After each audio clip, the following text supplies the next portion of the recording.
Russia और Ukraine जंग के अंदर एक ऐसी पेशकदमी आ चुकी है। वो अमूमन सभी हम मुहावरतन वो कहा करते हैं ना कि एग्जाम के अंदर एक ऐसा सवाल आ गया है जो सिलेबस में था ही नहीं।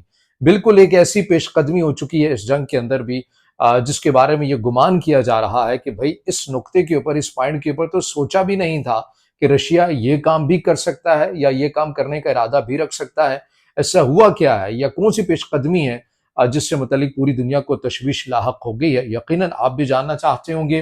अस्सलाम वालेकुम। आज तारीख है 4 अगस्त 2025 में हूँ रजा अब्बास। आपसे दरख्वास्त की वीडियो को लाइक और चैनल को सब्सक्राइब जरूर कीजिएगा।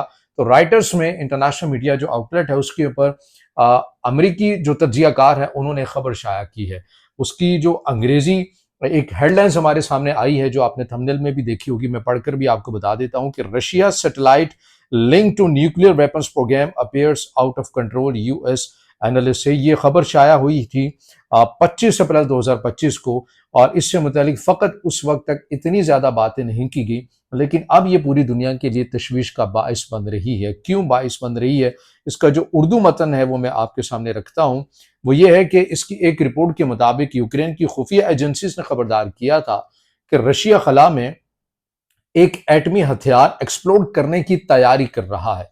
इस हमले का मकसद अमेरिका, यूरोप और इलॉन मस्क की कंपनी स्पेस एक्स के सैटेलाइट्स को तबाह करना है। इस खबर ने पूरी दुनिया में परेशानी फैला दी थी। अच्छा, इस हवाले से जो खबर आई वो मिडिल ईस्ट से मुतल्लिक आई।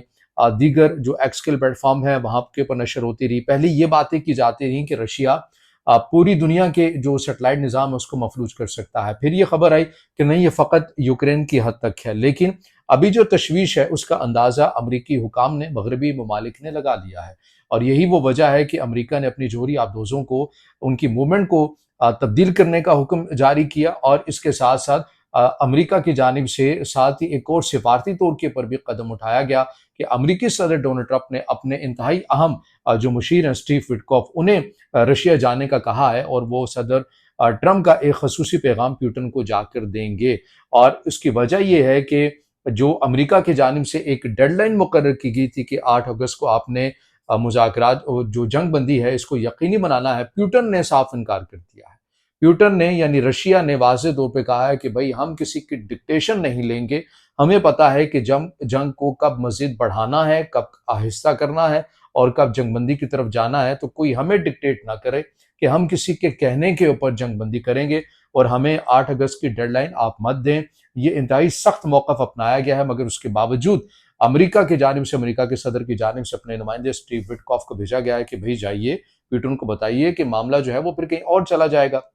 ये याद रखिएगा। इसके ऊपर इंशाल्लाह कभी मौका मिला तो एक तफसील के साथ वीडियो भी बनाएंगे कि सैटेलाइट टेक्नोलॉजी के हवाले से रशिया वो पहला मुल्क था जिसने सबसे पहले, अमेरिका से पहले, मगरबी ममालिक से भी पहले, बहुत तेजी के साथ वो कुछ हासिल कर लिया कि जो अमेरिका और उसके जो इत्तेहादी हैं वो सोच भी नहीं सकते थे। यही वो वजह है कि नासा जो कि जदीद तरीन निज़ाम है, इदारा है, अब वो आज भी रशिया के साथ मिलकर इंतहाई इख्तलाफात और चीज़ों के बावजूद भी नासा जो है वो रशिया की कंपनी के साथ, जो रशिया की खलाई सैटेलाइट कंपनी है, उसके साथ मिलकर अपने प्रोग्राम को तकमील तक करता है या पहुंचाता है या मजीद उसके अंदर अपडेट भी करता है।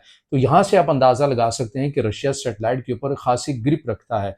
अब जो मामला जो सामने आ रहा है कि जो रूसी सैटेलाइट है कॉस्मोस 2553 को इस मशकूक मंसूबे के साथ जोड़ा जा रहा है, जिससे मुतल्लिक ये गुमान किया जा रहा है कि रशिया, अगर उसको ये लगा कि उसकी सालमियत खतरे में पड़ गई है, उसके ऊपर अमेरिका या उसके इत्तेहादी ममालिक को जोहरी हमला कर सकते हैं, तो फिर वो ज़मीन के अंदर कोई हरकत नहीं करेगा बल्कि खला के अंदर एक ऐसा जो मंसूबा है उसको मुकम्मल करेगा। अब इससे होगा क्या? ज़ाहिर है अगर ऐसा कुछ हो सकता है तो वो फ़कत अमेरिका या उसके इत्तेहादी ममालिक या यूक्रेन तक तो महदूद नहीं रहेगा। आपको पता है कि सैटेलाइट का जो सिस्टम है, ये हर इंसान की ज़िंदगी का एक लाज़मी हिस्सा बन चुका है। आपके मोबाइल सिग्नल्स हैं, जीपीएस सिस्टम है, बैंकिंग सिस्टम है, गो के हर जो टेक्नोलॉजी है, वो आपको एक लिंक्ड नज़र आती है सैटेलाइट के साथ। और अगर वहाँ पर कुछ ऐसा मामला हो जाता है, जैसा कि रशिया यूक्रेन जंग के अंदर हम देख रहे हैं कि मामला अब यहाँ पर आता हुआ नज़र आ रहा है कि खला भी मैदान जंग बनता हुआ नज़र आ रहा है, तो सूरत हाल इंतहाई तशवीशनाक हो चुकी है। आपको ये भी याद रखना चाहिए कि 1967 में पूरी दुनिया ने एक मायदा किया था कि कुछ भी हो जाए हम सैटेलाइट को मैदान जंग नहीं बनाएंगे।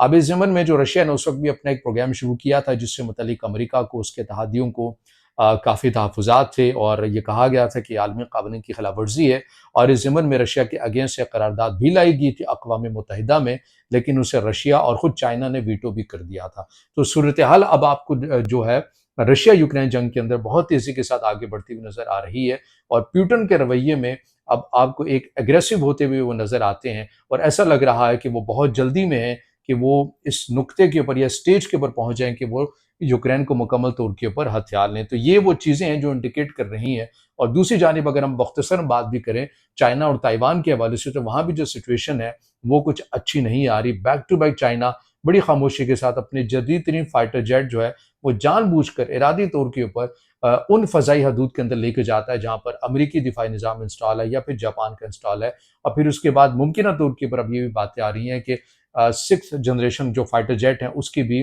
जो आज़माइशी परवाज़ें हैं वो चाइना शुरू कर रहा है या फिर कहीं रिपोर्ट हो रहा है वो कर भी चुका है। तो ये मामला अब आपको बहुत तेज़ी के साथ आगे बढ़ता हुआ नज़र आ रहा है रशिया यूक्रेन का, जो कि बाइस से तशवीश बन रहा है पूरी दुनिया का।